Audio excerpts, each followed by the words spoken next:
계시록 4장 9절부터 5장 7절까지 읽겠습니다. 4장 9절부터입니다. 그 생물들이 영광과 존귀와 감사를 보좌에 앉으사 세세토록 사시는 이에게 돌릴 때에 24 장로들이 보좌에 앉으신 이의 앞에 엎드려 세세토록 사시는 이에게 경배하고 자기의 면류관을 보좌 앞에 던지며 가로되 우리 주 하나님이여 영광과 존귀와 능력을 받으시는 것이 합당하오니 주께서 만물을 지으신지라 만물이 주의 뜻대로 있었고 또 지으심을 받았나이다 하더라. 내가 봄에 보좌에 앉으신 이의 오른손에 책이 있는데 안팎으로 섰고 7인으로 봉하였더라. 또 봄에 힘있는 천사가 큰 음성으로 외치기를 누가 책을 펴며 그 인을 떼기에 합당하냐 하니 하늘 위에나 땅 위에나 땅 아래에 능히 책을 펴거나 보거나 할 리가 없더라. 이 책을 펴거나 보거나 하기에 합당한 자가 보이지 않기로 내가 크게 울었더니 장로 중에 하나가 내게 말하되 울지 말라. 유다 지파의 서자 다윗의 뿌리가 이기었으니 이 책과 그 7인을 떼시리라 하더라.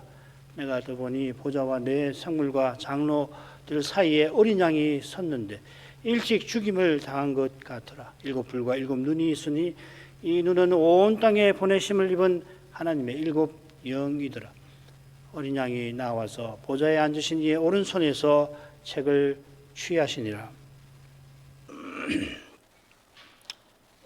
부활하신 주님께서 나팔소리 같은 음성으로 요한을 하늘로 불러 속히 될 일을 보이십니다. 속히 될 일은 무엇보다 주님의 재림이고요. 내가 속히 오리라 하셨지 않습니까? 아울러 그 재림의 징조들입니다. 이 재림과 그 징조에 관한 것, 이건 역사에서 실제로 일어나는 일인데 그걸 보인다 하신 것은 요한이 성신 안에서 이상을 보게 하셨다 하는 말이죠. 이상은 가령 다니엘 7장 잘 아시는 대로 예수님께서 영원한 나라 세우시는 그 일을 무서운 네 짐승과 구름 타시는 인자 같은 분에 관한 희한한 이 세상에서는 도무지 볼 수 없는 장면으로 전하는 그런 특수한 계시 방법인 겁니다. 다니엘 7장과 비슷한 장면을 꼽으라면은 13장도 있습니다만은 계시록 17장, 18장 보시면 음녀 바벨론을 타는 그 짐승 또 그 바벨론의 멸망에 관한 것이 가장 비쌀 겁니다. 이 장면들을 통해서 부활의 주님께서 다시 오실 때까지 이 세상을 어떻게 경영해 나가시는가를 그 중요한 원칙을 계시록에서 전하는 겁니다. 그 원칙이 실로 심오하고 심대한 데다가 그 원칙이 온전히 실현되어 가는 그 과정이 역사적 과정이 아직 다 드러나지 않았을 뿐만 아니라 원칙이 실현되는 정점이 역사 끝에 있고 실현될 현실이 결국 영원한 세계에 속한 것이라 그냥 지금 네 가지를 말씀드렸는데 다 평범한 신자로서는 이게 어마어마한 일이라 이야기해도 잘 몰라요.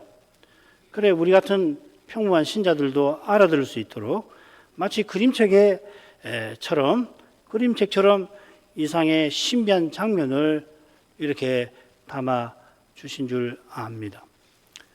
부활하신 주님께서 일찍 죽임당한 것 같은 어린 양이 7뿔과 7눈을 가진 모습으로 주님께서 자기를 요한에게 보이셨는데 이 장면에는 바울의 실로 심오한 제가 저 같은 사람도 감히 가장 심오하다고 단언하고 싶은 부활 기독론의 핵심 교훈이 사실은 담겨 있습니다. 얼마나 심오한지 혹시 확인하고 싶으시면은 게알데스 보스라고 하는 사람이 쓴 바울의 종말론이라는 책을 사시지 말고 도서관 데 있으면은 처음 몇 페이지만 한번 읽어보십시오. 얼마나 심오한지 읽으시면서 들은 말인데 도대체 뭔 말인지 모르겠다 하실 겁니다.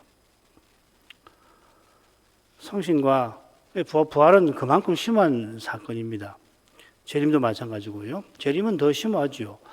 성신과 계시가 아니고서는 누가 부활하신 예수께서 살려주는 성신이 되셔서 지금 예배 중에서 아버지를 선포하신다는 이 교리를 깨달아 전하겠습니까?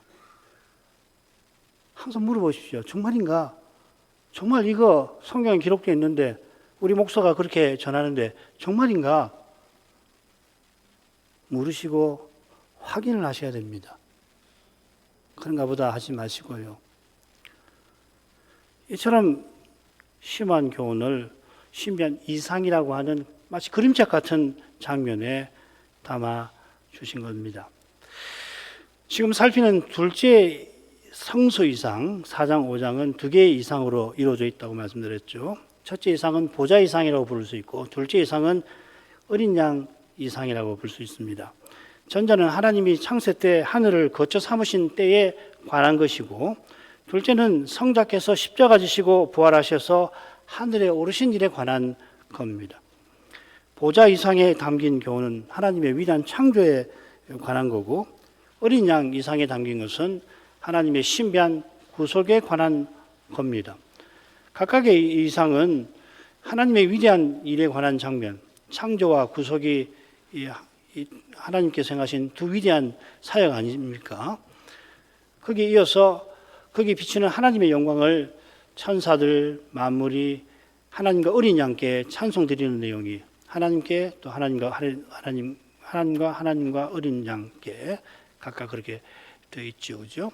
자, 지난번 4절까지 살폈는데 오늘 낭독한 그 부분 다시 생각해 보십시다. 9절부터 11절을 읽겠습니다. 그 생물들이 영광과 존귀와 감사를 보좌에 앉으사 세세토록 사시는 이에게 돌릴 때에 24장로들이 보좌에 앉으신 이 앞에 엎드려 세세토록 사시는 이에게 경배하고 자기의 면류관을 보좌 앞에 던지며 가로되 우리 주 하나님의 영광과 존귀와 능력을 받으시는 것이 합당하오니 주께서 만물을 지으신지라 만물이 주의 뜻대로 있었고 또 지으심을 받았나이다 하더라.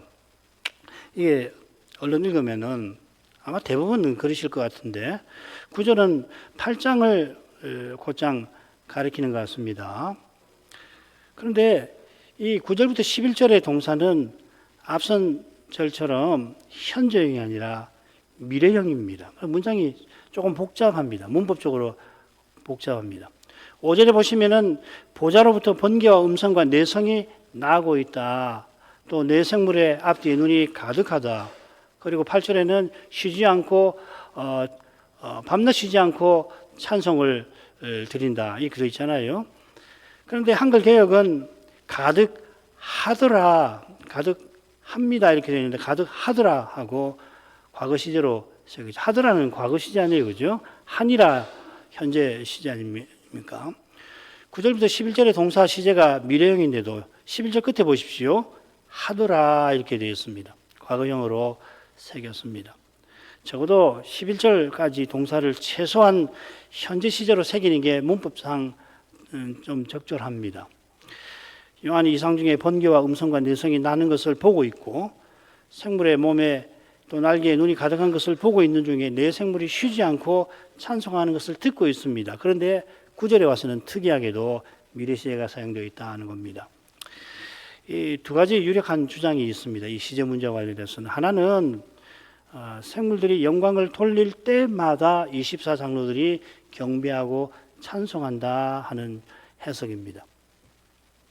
우리 번역은 잘 모르겠어요. 어떤 주장을 따르는지 잘 모르겠습니다.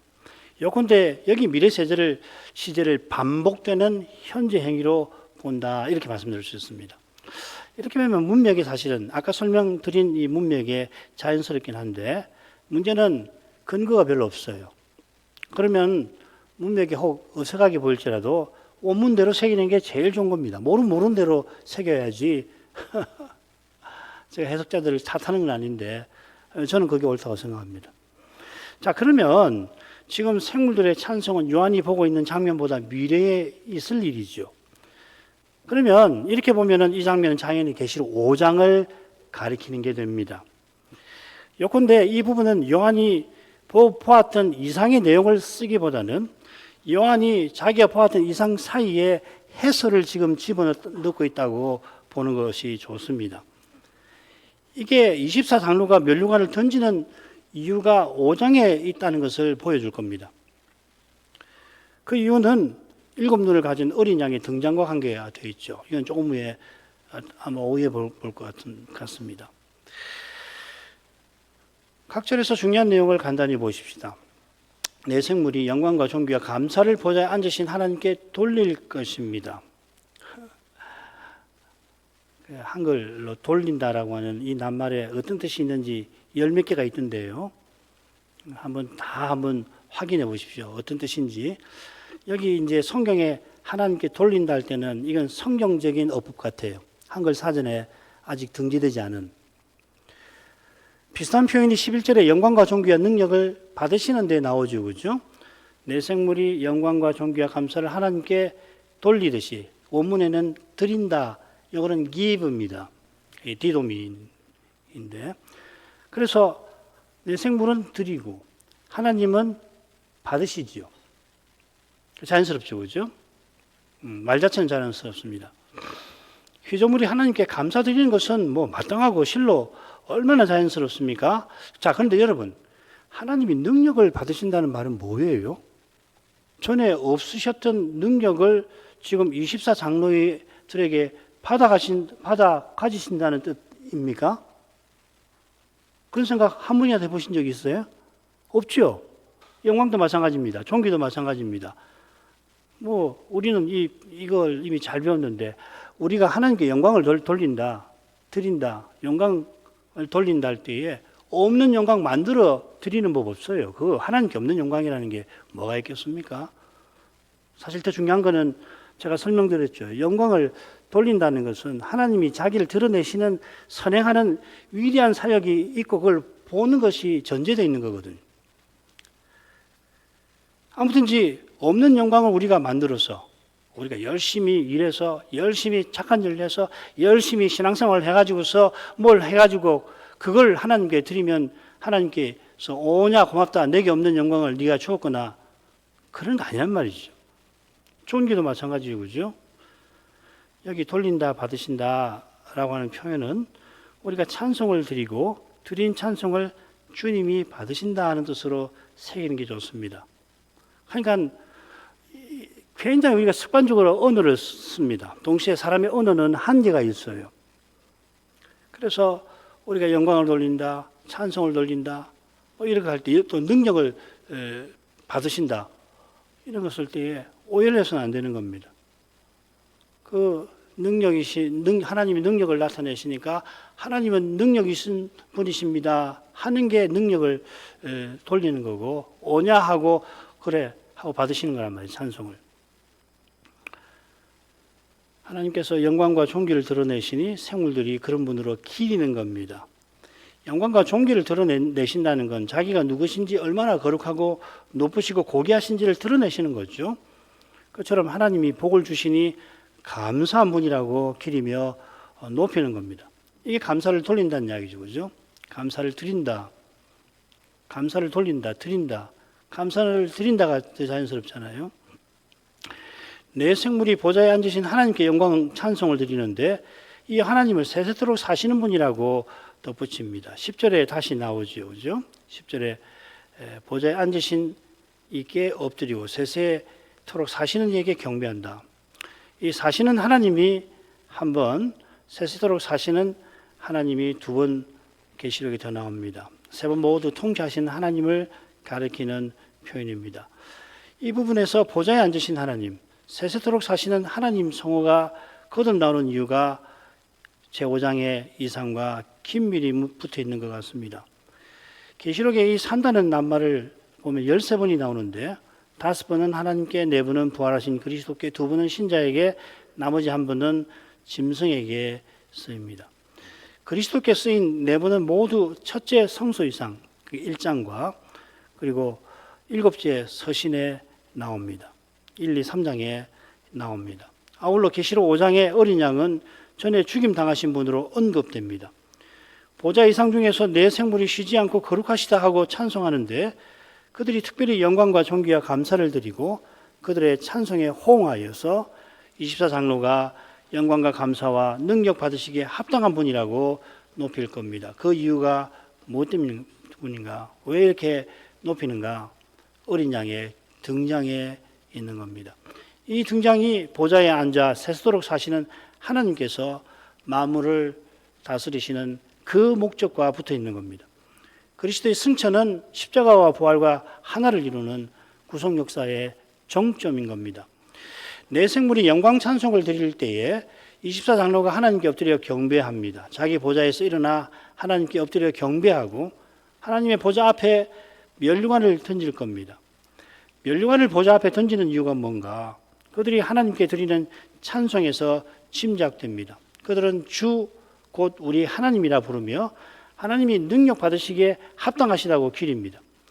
이들이 면류관을 쓴 것은 하나님께 세상 통치에 관한 능력을 받은 것을 표시하죠. 자기네가 받은 능력이 본래 하나님께 속한 거라 시인합니다. 이 부분에 미래 시제 동사들을 반복적 행위를 뜻한다고 해석하는 분들은 어떻게 해석하냐면 지금 예배드리는 이 순간에도 이 24장로들은 계속해서 보좌에서 일어나가지고 엎드려 면류관을 앞에 계속해서 반복적으로 드리고 있다는 거예요. 참 건전하기도 하고 얼마나 경건합니까? 이 잘못이라고 탓하고 싶지 않습니다. 다만 우리가 해석한 대로 보는 것이 문법적으로만 아니라 이어나오는 이상을 이해하는 데도 도움이 됩니다. 둘째 이상에 보면 어린 양이 보좌에 계시는 이에게 나가서 책을 취하는 장면이 나오는데 이게 계속 반복해서 이루어진다고 보면은 무리죠, 그죠? 그렇게 해석하는 것은 무리입니다. 제가 아는 바로는 이 대목을 반복적으로 이루어지는 것이라고 해석하는 주석가가 아무도 없어요. 뭐 제가 모르는 사람 중에 있을지 모르지만은 제가 계시록의 주석서를 꽤 읽은 편인데 없습니다. 성천하신 주님께서는 지금 아버지 우편에 자정에 계십니다. 하나님의 오른손에서 임봉한 책을 취하신 후에 그 다음 아버지 보좌에 함께 앉으셨겠지요. 어린 양께서 7뿔을 가지신 것은 부활 후에 하늘과 땅의 모든 권세를 받으신 것을 가리킵니다. 24장로가 어린 양께서 책을 취하실 때 그 앞에 엎드려 경배하였습니다. 5장 14절 나오죠. 이 장면이 지금 그들이 하나님 앞에 엎드려 경배할 것이라 하는 말씀과 붙어 있는 것 같습니다. 장로들이 하나님 앞에 엎드려 경배하는 장면이 또 한 번 계시록에 나옵니다. 재림 때 장면입니다. 11장, 19장에 보면 나옵니다. 그러니까 지금 그들이 경배할 일이나 계시록 5장에서 경배하는 일은 예수님의 재림에 맞먹는 그런 사건, 예수님의 승천이 그만큼 위대한 사건임을 가리킨다 하는 거겠죠.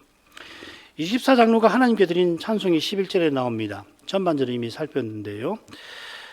우리 하나님께서 영광과 존귀와 능력 받으시기에 합당한 이유가 후반절에 이렇게 나옵니다. 창조에 있죠. 주께서 만물을 지으셨다. 이 주라는 말은 당신인데 우리는 뭐 하나님께 당신, 그대 뭐 이런 말 안 쓰잖아요. 주께서 만물을 지으셨다. 만물이 주의 뜻대로 있었다. 만물이 지원받았다. 이 셋입니다. 이 삼행구 처음과 세 번째는 똑같이 하나님이 만물을 지으셨다는 말이죠. 한가운데 찬송의 핵심이 나옵니다. 만물이 주의 뜻대로 있었다 하는 겁니다.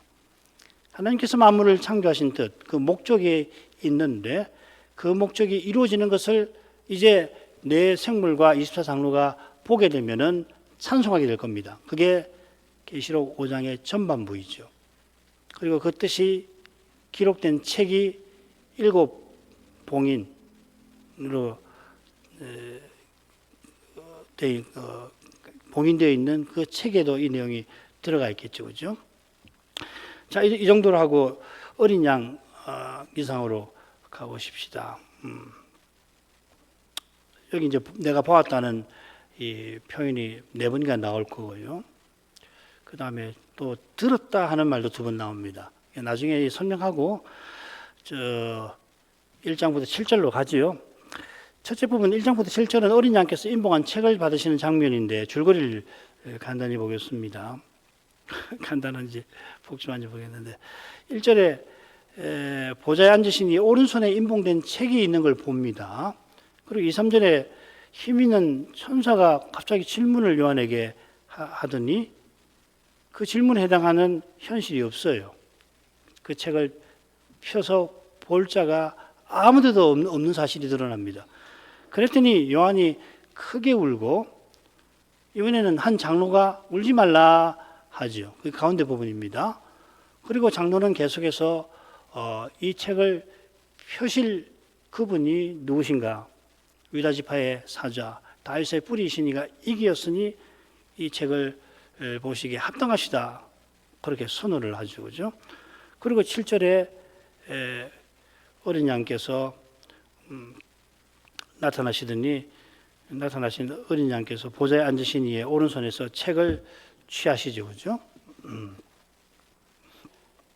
6절에 어린 양이 등장을 하시고 7장에서 책을 취하신 장면이 그렇게 나옵니다.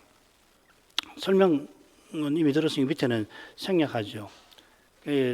이 줄거리에서 한가운데 나오는 사실이 이 요한이 울고 울지 말라고 하는 이 대목이라는 거, 이게 생각해 볼 점입니다.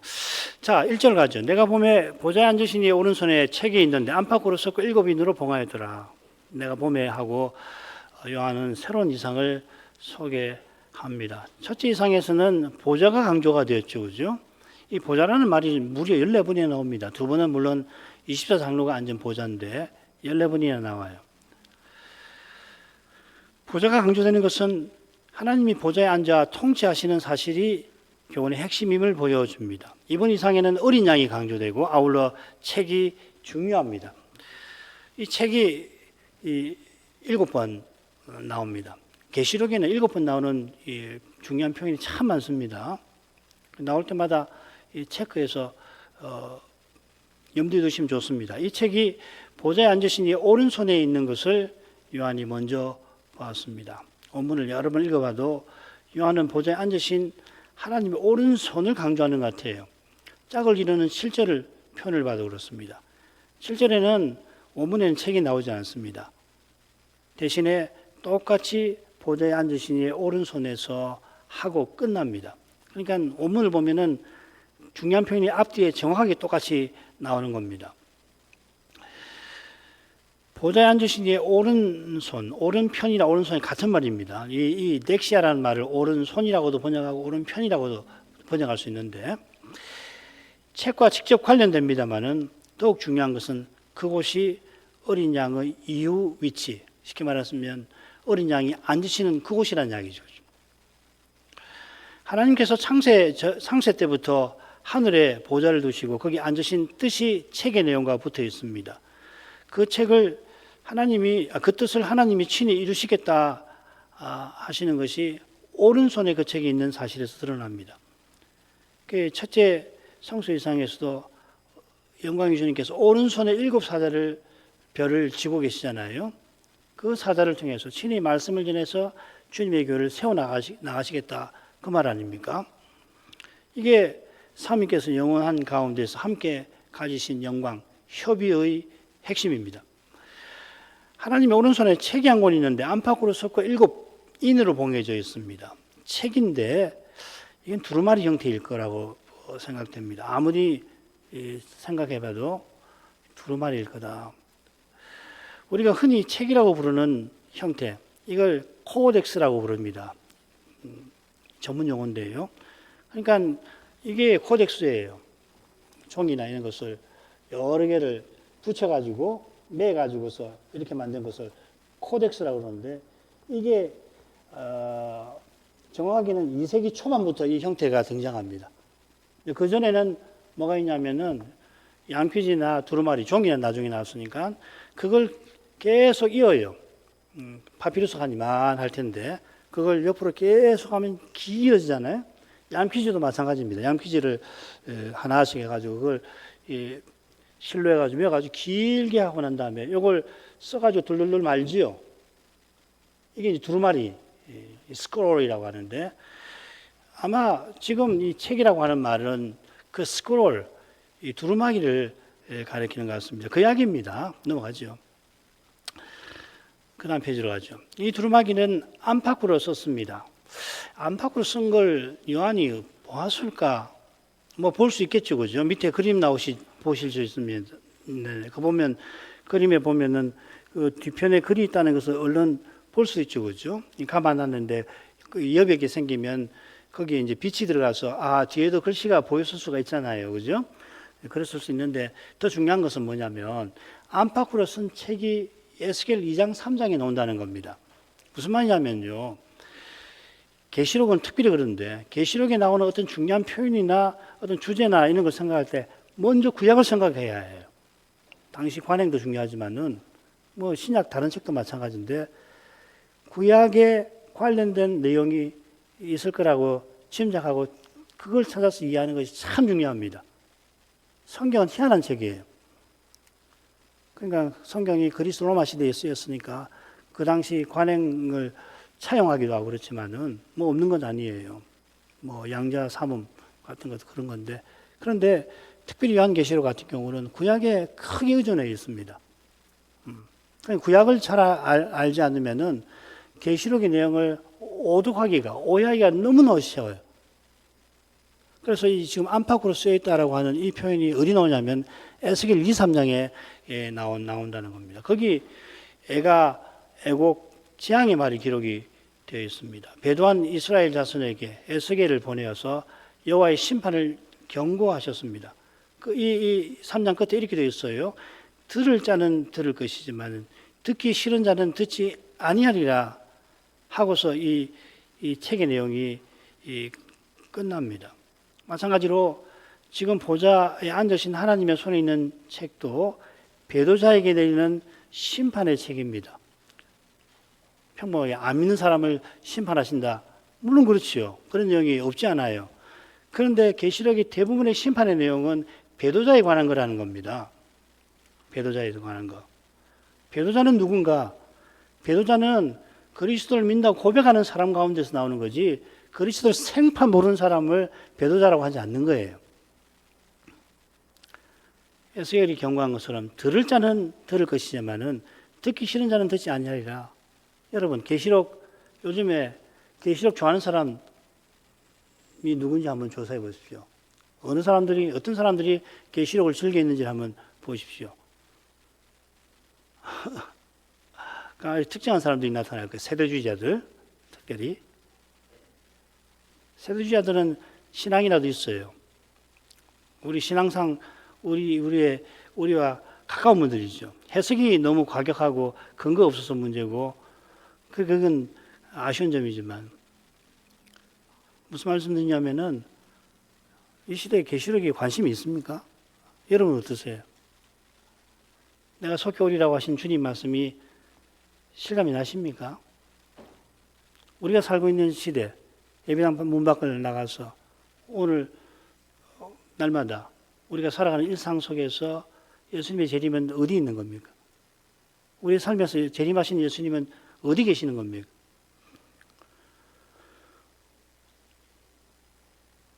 어린 양께서 7인을 떼실 때에 주님의 재림까지 복음 전파와 원수의 핍박과 거기에 대한 심판이 역사에서 어떻게 전개되는지 드러날 겁니다. 이게 우리가 7인, 특별히 6개의 인을 해석하는 기준이 될 겁니다.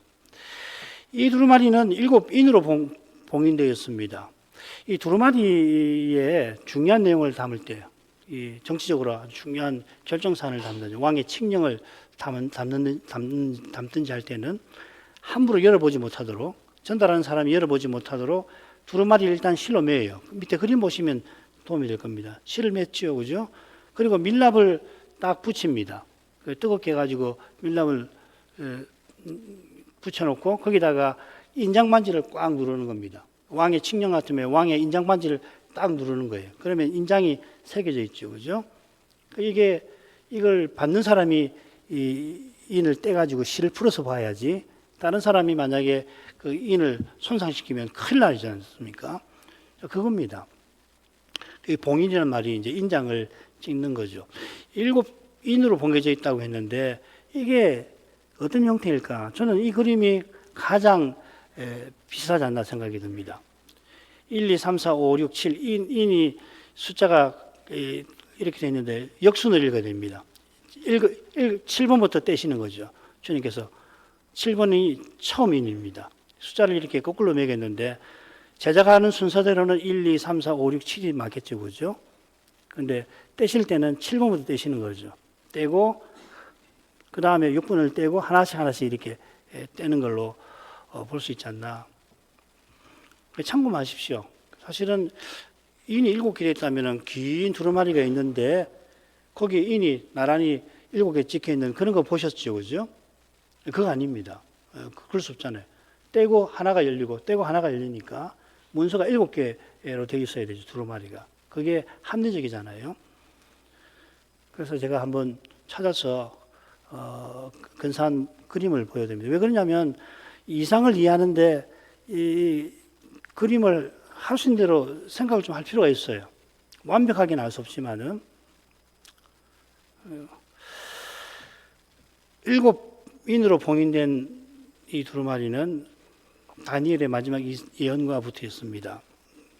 그 마지막보다는 예언이라고 해도 됩니다. 7장부터 12장이죠, 그죠? 이 예언들은 세계 제국들의 성세와 메시아와 영원한 제국의 등장에 관한 겁니다. 여호와께서 선사장을 통하여 다니엘대로 이 예언에 관하여 이렇게 지시를 하십니다. 다 7장부터 12장까지 지시하신 다음에 다니엘아, 이 마지막 때까지 이 말들을 간수하고 이 글을 봉함하라.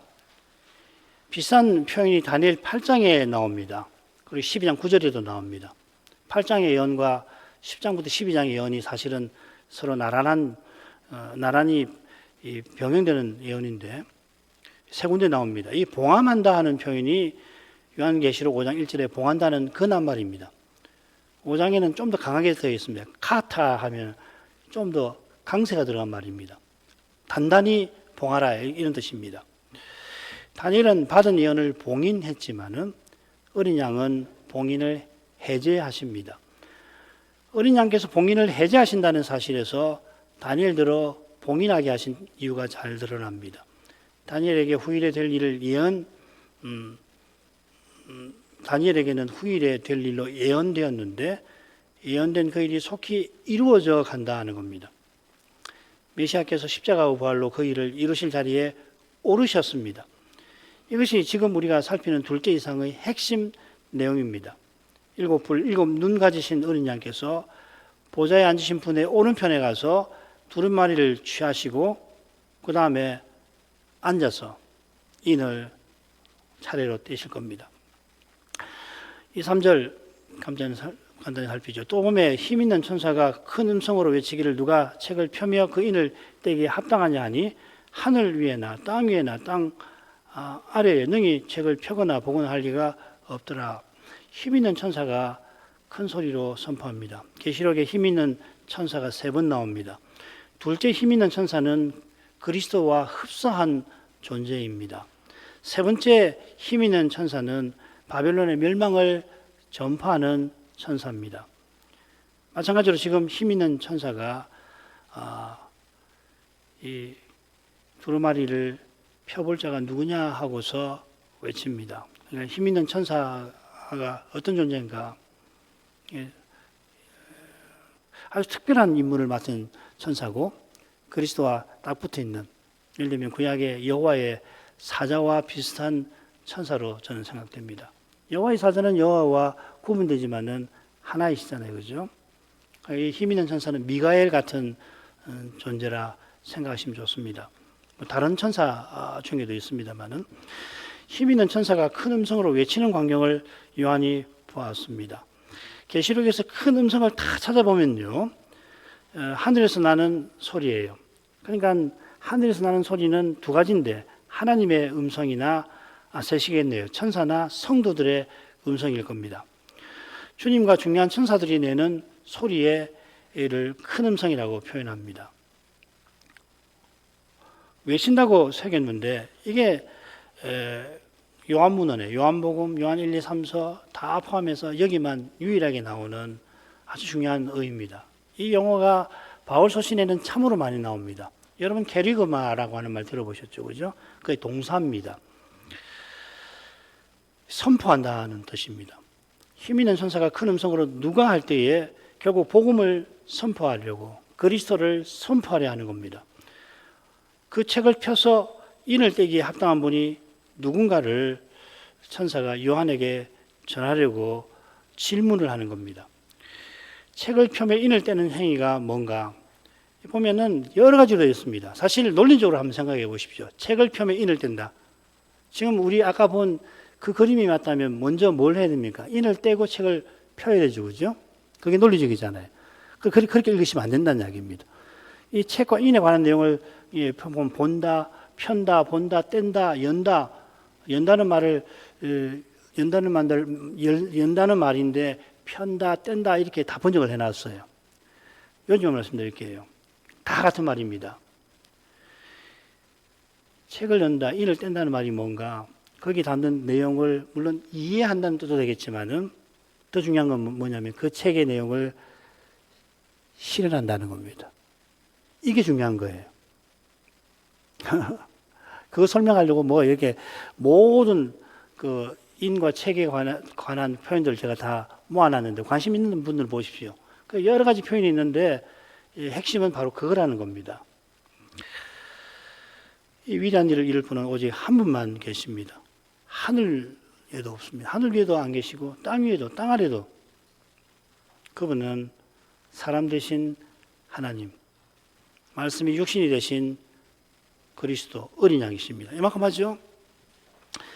걸어가신 아버지, 이 아침에 요한의 둘째 성소 이상에서 내 생물과 24장로들이 경배와 찬송을 장차 드리게 될 거라 예고한 그 일이 무엇인가를 특별히 어린 양의 이상에서 살필 수 있게 하심을 감사드립니다.